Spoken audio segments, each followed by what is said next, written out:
Okay. Right. So, as you've seen, the whole clip is mainly a montage of Edward growing up. He's Ewan McGregor's character. Um, the the temporal relations in this it's edited so that you see him grow up really quickly, even though of course he's still played by the adult. But you see a lot of time progress through him doing lots of activities. The editing of the sequence itself is nothing too extravagant or extreme. It's mainly, it's quite conventional, quite simple. Apart from there's one minor fade from Edward Bloom's talking to his son to the start of the church scene and the storytelling of the past.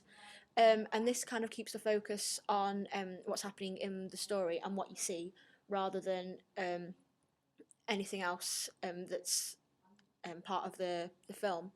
Um, the pace itself is, of course, being a montage style, is not really that fast.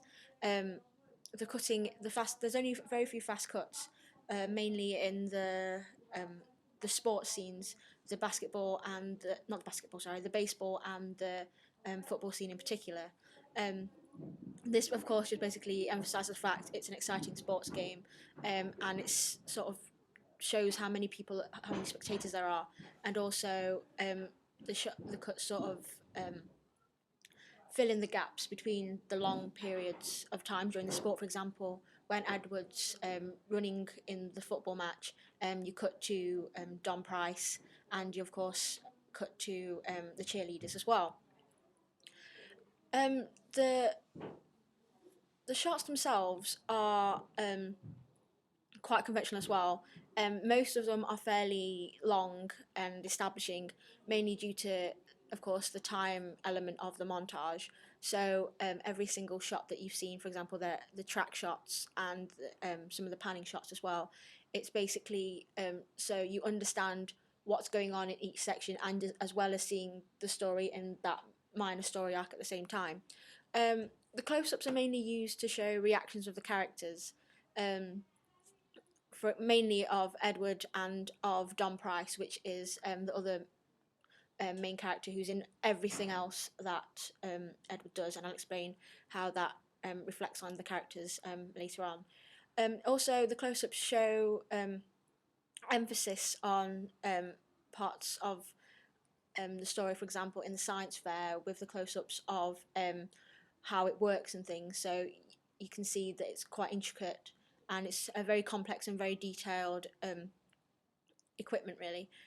Um, the long shots as well as establishing what's happening as well, can be used for comedy effect. For example, mostly the shot in the bedroom with the machine. The fact that you can see the entire bed makes you chuckle. I chuckle definitely.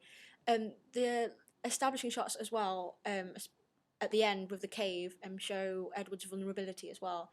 The shot is a lot further away from the action than all the other shots, with the with Edward being so small and the cave being so small as well, even from the opposite side of the lake. Um, the closer shots of Edward, Ewan Gregor, seems to represent his confidence in the shots, mainly in the cave scene again, because the rest of it is mostly a montage.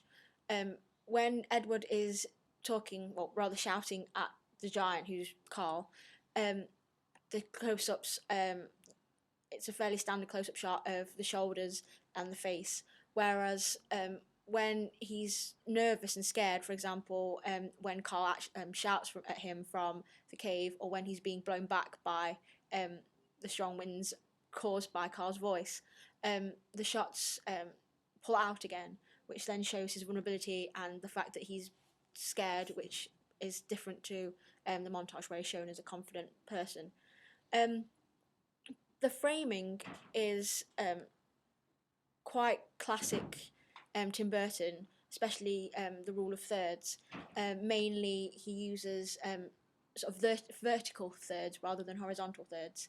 I think um, mostly in real life we use everything's put in thirds of the 3 by 3, but the fact that it's just kind of vertical kind of gives it a sort of eeriness to everything that's going on, and of course it matches Tim Burton's style of the synchronicity of loads of people doing the same job and split into different sections. There aren't many point of view shots. There's mainly the one of of the giant walking out the cave. Um, Normally, if it was a standard shot, it probably would be the framed in the center of the cave, and then it might track out or pan out. But this one, the track actually is from the giant's point of view, so the entrance to the cave actually sort of waves, wobbles through the shot, and you can't see a clear center of that shot. Use of angles is quite important as well in this, especially in the montage. The high-low angles and the low angles. The high angles tend to show the weaknesses of subjects in the relation to others. For example, you've got the townsfolk in comparison to the low angle of the town's leader when they're discussing how they're going to deal with the problem of the giant. The low angles, as I mentioned before, show like authority and power and strength, and in the case of the giant, it's his height, of course. So most shots of Edward, apart from when he's lying in the bed, he is shot as a low angle, showing that he is actually quite strong and confident and things. There's not much movement as well in the shots. Mainly the tracking shots, again, to establish the story, as mentioned before. There is one crane shot which is quite minor compared to the rest of Tim Burton's crane shots, for example, in Edward Scissorhands, when he's showing the neighbourhood that the story's set in. This, again, is just to establish the fact that the shot is not really, this type of shot's not important, but the fact what's happening in the shot is more important as well. The characters in here, they're quite stereotypical. You've got the older town's leader who's in charge of the slightly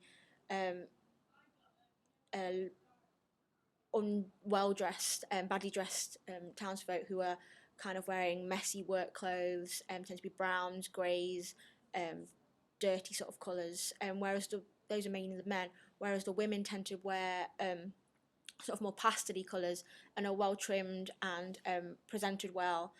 Also the cheerleaders as well, they are, compared to the modern day cheerleader, they are well covered up with their woolly cardigans and their long skirts, and they all tend to be rather flighty and seem to be attracted to Edward Bloom and sort of show that they are quite flighty and only think about boys and things like that. The time period is about 1940s, 1950s, and the colours that are used reflect this. Everything's sort of quite soft compared to the rest of the film. The sound is mainly, apart from the voiceover by Edward Bloom, who you are drawn towards purely because he's the first voice you ever hear in the entire film. It's mainly non-diegetic with a classic soundtrack. Brasses tend to be used to show moments of glory or victory, or just basically action moments. For example, in the fire scene, there's a lot of more brasses used in that than in earlier parts, where it's more like woodwind and strings, which sort of give a warm kind of happy feel, which reflects the softness of the 1950s look as well. It's mainly targeted at under 18s, and especially females of sort of like younger females from about 18 onwards, probably because Ewan McGregor is the star of it, and since he was in recently at that time been in Moulin Rouge and Down with Love, it's expected that women would tend to be attracted to a film with him in. Under 18s, of course, enjoy it for the fantasy element. Later on, there's the circus scene, which would especially attract the younger audiences, and of course the slapstick element they may find funny as well. Genre-wise, it kind of fits into a number of genres. So we've got the visual humour for the comedy side, whereas the drama of storytelling, which is similar to kind of Edward Scissorhands and Forrest Gump, things like that, which is also part of Tim Burton's stories. Lots of it's about telling of the past and things like that. the budget-wise, it's a lot different to the rest of Tim Burton's work. It's one of his longer-running films compared to Edward Scissorhands, which is 105 minutes, and Charlie and the Chocolate Factory is 115. Um, Big Fish was 125 minutes, even though its budget was actually smaller than both films as well. Despite having 33 nominations, which I thought was rather interesting, it won no awards in the main award ceremonies, Golden Globes, BAFTAs, Oscars, mainly losing out to films like Lord of the Rings, and films such as Lost in Translation for Best Film, Musical and Comedy. Probably due to the fact it doesn't quite fit into a set genre, which was probably why Lost in Translation won. I think that's it. Yeah.